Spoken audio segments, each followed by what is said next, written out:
Cheikh Anta Diop, aujourd'hui, il est audible et visible pour ses travaux en égyptologie, ce qui est énorme, parce qu'avant, il y avait un blackout.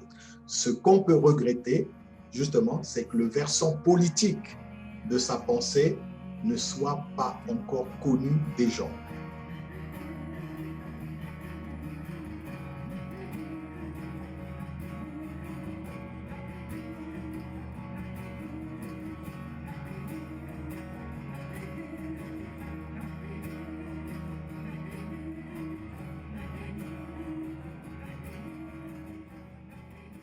Qu'est-ce que vous pouvez nous dire justement de la réception des idées de Cheikh Anta Diop à l'époque? Comment ont-elles été reçues au Sénégal et puis ailleurs en Afrique?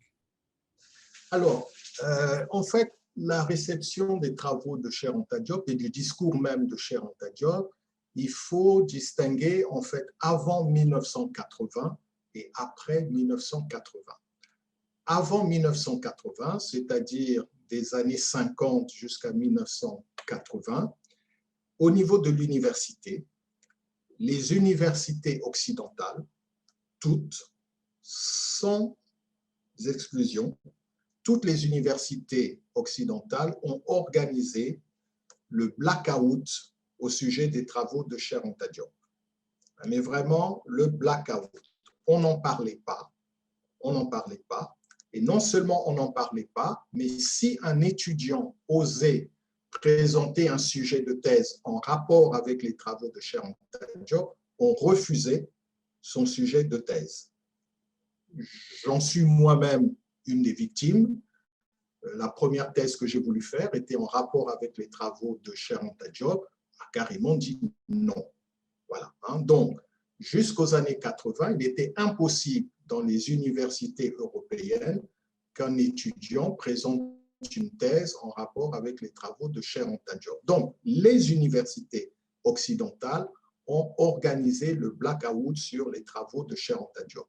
Au niveau des médias, c'était la même chose. Au niveau des médias en Occident, quand je dis les universités occidentales, je dois ajouter aussi leurs antennes périphériques en Afrique. Voilà, c'était la même chose. Dans les universités africaines, il n'était pas du tout question de parler de Cheikh Anta Diop, de faire une thèse sur les thèmes de Cheikh Anta Diop.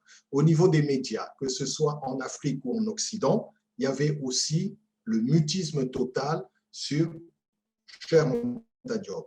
Si vous vouliez aller dans une émission quelconque pour parler de Cheikh Anta Diop, que ce soit en Afrique ou en Europe, on vous disait non, on vous refusait. Donc, c'était vraiment la censure totale sur les travaux de Cheikh Anta Diop. Dans son propre pays, au Sénégal, Cheikh Anta Diop avait toute vocation à enseigner à l'université de Dakar. Eh bien, sous l'influence des autorités françaises, le président Senghor, à l'époque, a pris une décision pour interdire à Cheikh Anta Diop l'entrée à l'université de Dakar. Donc, il était interdit d'enseignement à l'université de Dakar. Voilà. Donc, c'était vraiment le blackout total. Au niveau des bibliothèques, en Europe, vous ne trouviez pas les travaux de Cheikh Anta Diop. Par exemple, en France, il fallait aller à la Bibliothèque nationale française qui répertorie tous les ouvrages publiés en France. Donc, forcément, vous allez le trouver là-bas. Mais en dehors de la Bibliothèque nationale, vous ne trouviez pas les ouvrages de Cheikh Anta Diop dans les bibliothèques. Dans les librairies, encore moins. Moi, je me souviens, j'ai découvert Cheikh Anta Diop à la fin des années 70. Je suis allé dans toutes les librairies chercher les livres de Cheikh Anta Diop. Il n'y en avait pas. Il n'y en avait pas. Bon, bref, donc jusqu'aux années 80, Cheikh Anta Diop, tout est organisé pour qu'on ne parle pas de Cheikh Anta Diop jusqu'aux années 80. Et concernant les élites intellectuelles, il y a, en Europe, n'en parlons pas, les élites intellectuelles, il y a vraiment une minorité, mais vraiment une minorité qui ose parler de Cheikh Anta Diop. D'ailleurs, on ne les entend même pas. On ne les entend même pas. En Afrique, Il y a aussi une toute petite minorité qui ose parler de Cheikh Anta Diop, mais on ne les entend même pas, puisque de toutes les façons, ils ne peuvent pas en parler au sein de l'université. Ils ne peuvent pas en parler. Ils ne peuvent pas non plus en parler dans les médias. Donc, c'est vraiment le blackout total sur Cheikh Anta Diop. Alors, il aura fallu attendre les années 80. Les années 80, il y a quelque chose de nouveau qui arrive. Au Sénégal, il y a un changement du président de la République. Senghor démissionne et c'est Abdou Diouf qui arrive au pouvoir. Or, Abdou Diouf, dans sa jeunesse, quand Abdou Diouf était dans les études secondaires, Abdou Diouf avait formé avec des amis un gouvernement africain. Un gouvernement africain et il s'était distribué les postes, etc. Et en fait, tous ces jeunes-là qui, autour d'Abdou Diouf, avaient créé ce gouvernement africain fictif, en fait, tous ces jeunes-là, c'était des adeptes de Cheikh Anta Diop. Donc, le président Abdou Diouf, dans sa jeunesse, était un admirateur de Cheikh Anta Diop. C'est peut-être pas par hasard si, au moment où Abdou Diouf arrive au pouvoir, il y a une décision de la présidence qui est prise, qui ouvre l'université à Cheikh Anta Diop. Enfin, Cheikh Anta Diop peut aller enseigner à l'université. Voilà. Et à ce moment-là, à partir du moment où Cheikh Anta Diop enseigne à l'université, les travaux de Cheikh Anta Diop acquièrent une grande visibilité. À Paris, il y a des colloques qui sont organisés, notamment le premier colloque, c'était un colloque à Beaubourg, hein, où Cheikh Anta Diop est venu faire une conférence. Bref, à partir des années 80, les travaux de Cheikh Anta Diop acquièrent une grande visibilité. Il est invité partout. Il est invité aux États-Unis. À l'époque, la ville d'Atlanta, le maire, c'était Andrew Young. Cheikh Anta Diop est accueilli aux États-Unis, mais comme un roi, enfin, aux États-Unis, dans la ville d'Atlanta. On lui fait les plus grands honneurs, toute l'élite intellectuelle noire américaine, la plus progressiste, je vais dire, rend un grand hommage à Cheikh Anta Diop. Hein. Il y a toute une école intellectuelle qui naît aux États-Unis dans le sillage des travaux de Cheikh Anta Diop. Aujourd'hui, aux États-Unis, vous avez toute une école intellectuelle qui est une école afrocentrique. Afrocentrique, c'est une école, un groupe d'intellectuels qui sont dans la lignée des travaux de Cheikh Anta Diop. Bref, Cheikh Anta Diop a un écho formidable aux Amériques. Il a un écho formidable aux Antilles. Martinique, Guadeloupe, il a un écho fantastique. En France, Cheikh Anta Diop, la jeunesse de la diaspora africaine en France découvre Cheikh Anta Diop. Et là, il y a un engouement total, il y a un engouement incroyable pour les travaux de Cheikh Anta Diop. Au Sénégal, l'université de Dakar organise une conférence incroyable, une conférence où sont invités tous les grands spécialistes sénégalais des différentes disciplines auxquelles Cheikh Anta Diop a touché dans ses travaux, philosophie, physique, linguistique, sociologie, histoire, etc.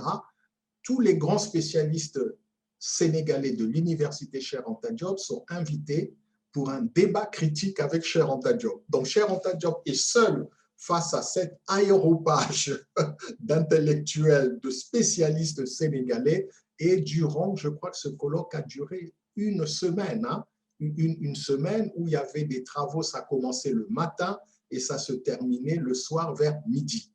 Et donc, Cheikh Anta Diop a répondu à toutes les observations, à toutes les critiques. Bref, c'était l'élite universitaire sénégalaise qui enfin rendait hommage à un des siens, peut-être au plus grand des siens. Voilà. Et ensuite, Cheikh Anta Diop a été invité au Cameroun, il a fait des conférences là-bas. Bref, à partir des années 80, les travaux de Cheikh Anta Diop sont totalement visibles. Et chose très importante, il y a, mais celui-là l'avait fait même bien avant, un des un des historiens français, le professeur Jean Devis, qui dans les années 70 avait été un des plus grands adversaires de Cheikh Anta Diop. Dans les années 70, Jean Devis, ici à Paris, à l'université de la Sorbonne, c'était un des plus grands adversaires de Cheikh Anta Diop. Ben, le professeur Jean Devis, dans les années 80, il finit par reconnaître que grâce à l'entêtement de Cheikh Anta Diop, il a lui-même progressé dans ses travaux et qu'il reconnaît le caractère heuristique des travaux de Cheikh Anta Diop. Bon, bref, aujourd'hui, Cheikh Anta Diop est connu de partout.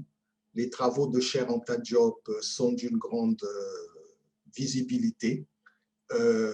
Donc, l'audience de Cheikh Anta Diop est énorme. Ses livres, on les trouve dans toutes les bibliothèques, maintenant dans toutes les librairies. Maintenant, ce qu'il y a, c'est que Cheikh Anta Diop, aujourd'hui, il est audible et visible pour ses travaux en égyptologie, ce qui est énorme, parce qu'avant, il y avait un blackout. Ce qu'on peut regretter, justement, c'est que le versant politique de sa pensée ne soit pas encore connu des gens.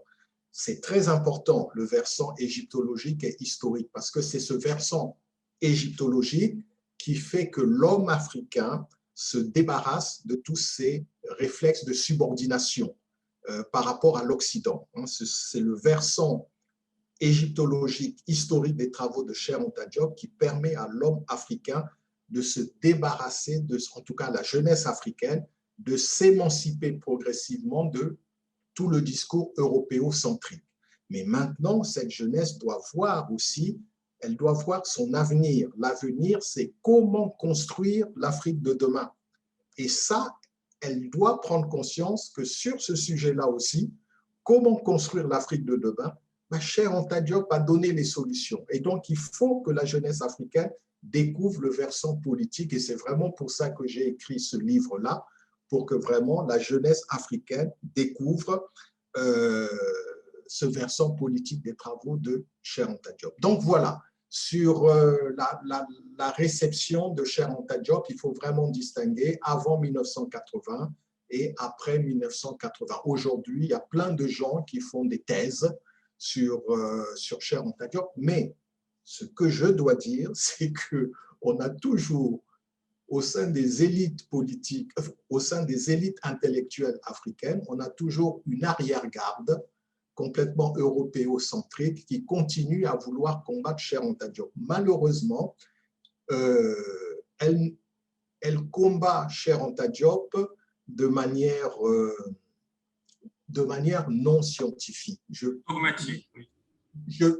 vous donne un seul exemple. Il y a un intellectuel africain qui est très médiatisé en Occident, c'est Achille Mbembe. Il est très médiatisé en Occident. Il est très médiatisé à juste raison d'ailleurs, parce que ses travaux en tant que discours critique sur l'Afrique post-coloniale, ses travaux sont remarquables. Donc, de ce point de vue, il est médiatisé en Occident à juste titre. Son discours critique, sa description de l'arbitraire des sociétés africaines post-coloniales est une critique juste. Le seul problème, enfin, un des problèmes, c'est qu'un tel intellectuel ne peut pas ignorer Cheikh Anta Diop. Et quelqu'un comme Achille Mbembe se débarrasse de Cheikh Anta Diop d'un revers de main en disant c'est de la mythologie. C'est pas possible. C'est pas possible. Si Achille Mbembe est un universitaire, il sait que quand on est en face d'un monument intellectuel comme Cheikh Anta Diop, si on veut critiquer Cheikh Anta Diop, bien sûr, on peut critiquer Cheikh Anta Diop, mais il faut faire une critique universitaire. Vous ne pouvez pas en une seule phrase dire c'est de la mythologie. Il faut le démontrer. Moi, je veux bien que Achille Mbembe dise que Cheikh Anta Diop, c'est de la mythologie. OK, mais démontrez-le.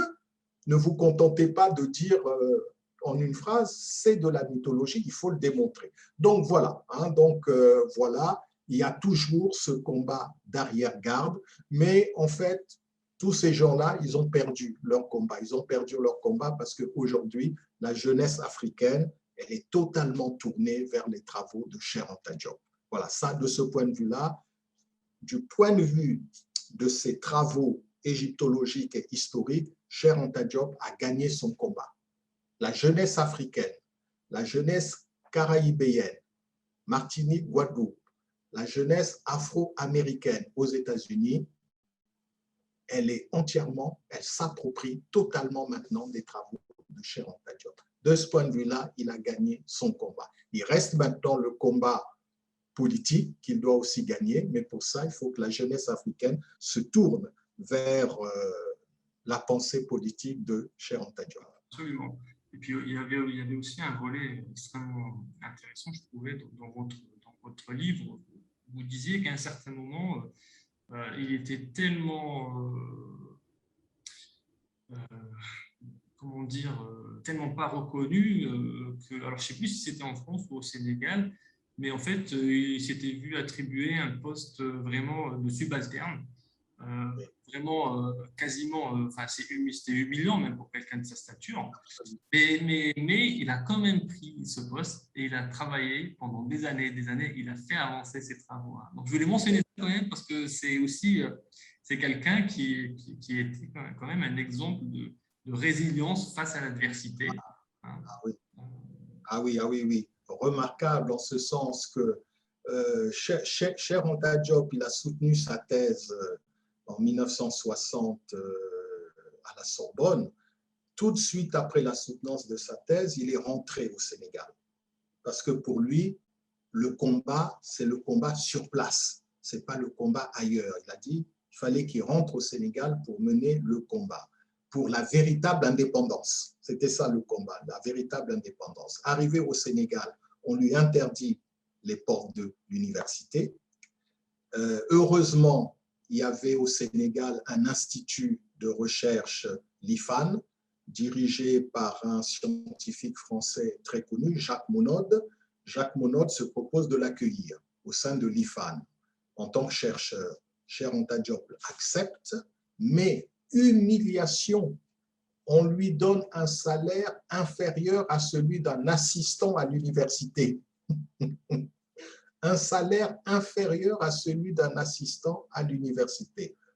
En gros, si on doit raisonner par rapport à l'euro d'aujourd'hui, Cheikh Anta Diop gagnait 200 € par mois. 200 € par mois. Vous voyez, vraiment, c'était... Bref, on se passe de commentaires. Et malgré cela, il a poursuivi cette recherche qui lui a exigé de l'énergie, de la concentration et, comme vous dites, de la résilience. C'est remarquable. C'est remarquable. C'est vraiment un modèle d'abnégation, un modèle de générosité et un modèle d'altruisme. Un modèle d'altruisme. C'est remarquable. Oui, voilà, ça devrait, cette partie de l'histoire personnelle de Cheikh Anta Diop devrait inspirer beaucoup de personnes, parce que malheureusement, on la voit toujours aujourd'hui. En fait, c'est la manière dont la politique coloniale se poursuit à l'intérieur des anciens territoires colonisés qui sont soi-disant libérés. Mais on la voit encore aujourd'hui, c'est-à-dire si vous débarquez en Afrique avec des diplômes occidentaux, il peut y avoir de la jalousie, mais il peut y avoir aussi cette façon d'essayer de vous rabaisser à votre niveau, comment dire, d'indigène, en ne reconnaissant pas vos diplômes. Alors que si c'était un blanc avec les mêmes diplômes qui venait, là, on lui déroulerait le tapis rouge. Donc, on lui déroule le tapis rouge. Malheureusement, je pense que c'est ce qu'a subi Cheikh Anta Diop. Alors surtout si vous avez des idées,